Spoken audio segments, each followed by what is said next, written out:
Good morning, class. Tiffany Williams here. I swear to God, it's like 3:30 in the morning. I'm trying to record this presentation. But for this class, I decided to conduct my research on the Outlaw Motorcycle Gang.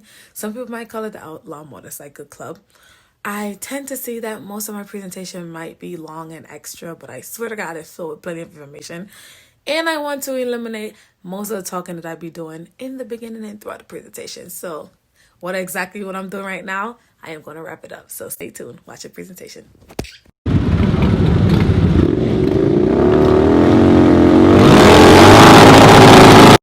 The Outlaws Biker Gang, or as many would call it Motorcycle Club, who first started out as AOA, American Outlaws Association, was founded in 1935 in McCook, Illinois. Outlaw membership is restricted to men who own a particular size of American-made bikes. Their principal rivals are the Hells Angels, offering increase to the articulation utilized by outlaws individuals, adios, which implies farewell in Spanish, yet here it signifies holy messengers die in outlaw states. In 1935, the McCook OMC, Outlaws Motorcycle Club, was established and brought to light in an old bar that go by the name of Matilda's Bar in McCook, Route 66, Illinois, the external surface of Chicago. Nonetheless, in 1946 the club remained in show during World War II. Like a few different associations, the exercises of the club were restricted. During that period the main bike occasion occurred in the Midwest at Soldier Field, in Chicago. In 1950, the first sanction individuals' strength filled in size, and more individuals are added from everywhere Chicago state.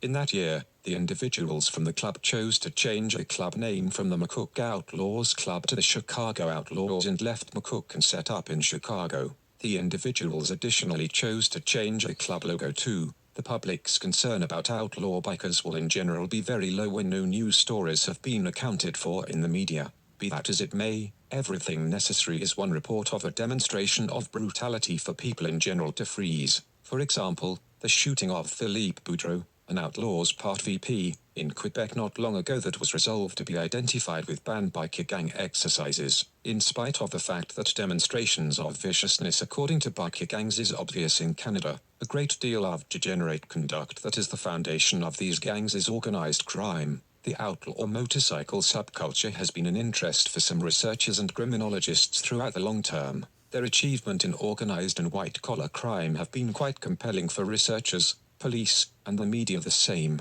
due to the media's portrayal of biker gangs, with interest in overwhelming gangs, for example, the Hells Angels. The tones affixes that these riders' way has become a symbol for degenerate conduct.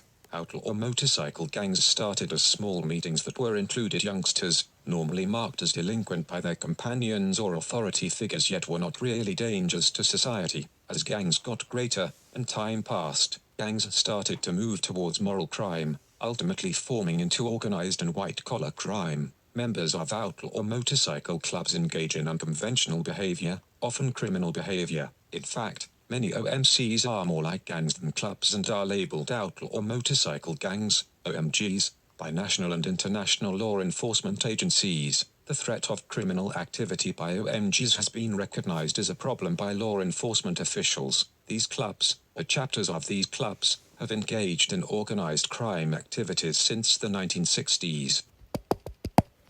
Hey class, I wanted to take a break during my presentation because I had this quick clip from the Sons of Anarchy. They will be sitting down having a motorcycle club charter meeting, and I feel like it will be a good incorporation for this presentation. Stay tuned.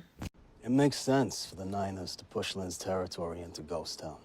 Say everything south of Brockhurst. That ain't an even split. Hey, Lion manpower's got to be tied up moving guns. And you're going to have to cut back on your H trade. You know that. We got subsets in all those neighborhoods. We'll move in quick.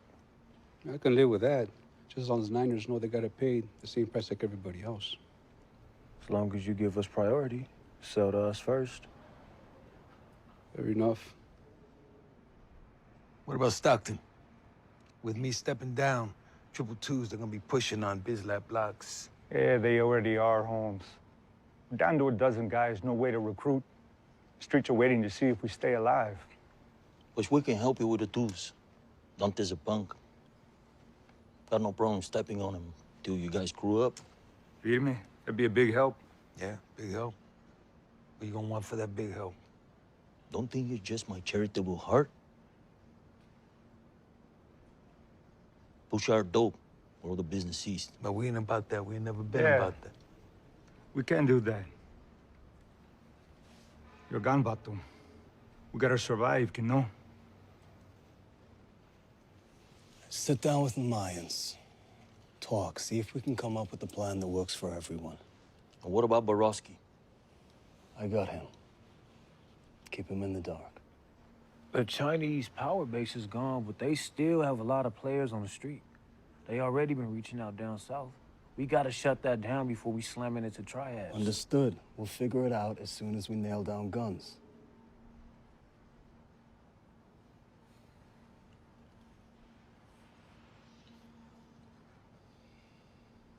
Are we good with all this?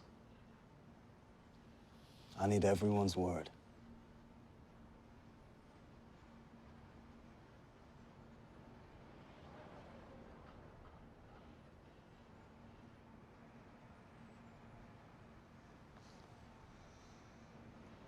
All right.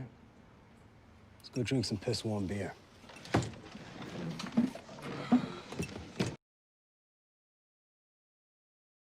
Despite public, political, or legal activity, there is as yet an expansion in organized crime that is spreading internationally. There are likewise expanded degrees of antagonism towards biker gangs once sentimental hysteria sets in. The antagonism of the general population and authorities towards these gangs is clear by the fights and enactment to make intense on organized crime approaches. Since the Hells Angels alone are one of the most remarkable criminal associations in Canada and the United States, there is by all accounts a feeble reaction for these extreme on-crime enactments to pass. The public response to these crimes, albeit legitimized, is unbalanced, implying that society accepts there are more degenerate entertainers than there are non-entertainers in the populace. At that point, the methods of responding to the organized crime sustained by the gangs become a precarious undertaking for lawmasters. The individuals from the outlaw motorcycle gangs invest wholeheartedly in their deviant behavior. The 1% frequently shows that pride by wearing their tones and fixes with deference.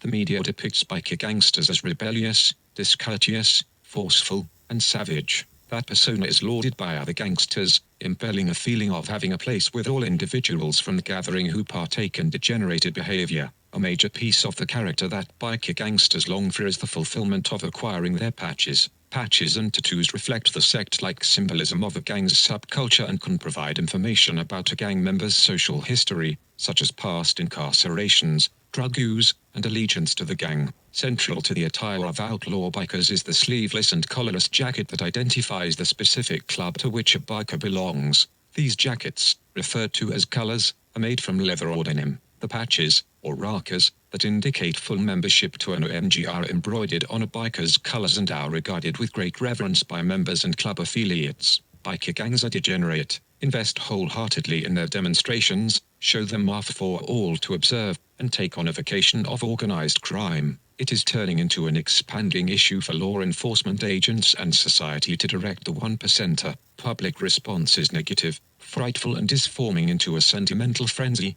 making this public and now worldwide issue a moral reason for additional exploration. Maybe by better agreement why youthful adult join gangs in the first by investigating labeling hypothesis and attachment hypothesis, we can more readily distinguish and forestall those looking for a gang to have a place with, into not joining a risky biker gang.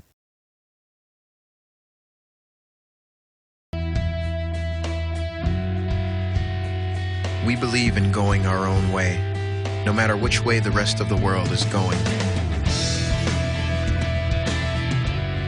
We believe in bucking the system that's built to smash individuals like bugs on a windshield. Some of us believe in the man upstairs. All of us believe in sticking it to the man down here. We believe in the sky, and we don't believe in the sunroof. We believe in freedom. We believe in dust, tumbleweeds, buffalo, mountain ranges, and riding off into the sunset. We believe in saddlebags, and we believe that cowboys had it right. We believe in refusing to knuckle under to anyone. We believe in wearing black because it doesn't show any dirt or weakness. We believe the world is going soft, then we're not going along with it. We believe in motorcycle rallies that last a week.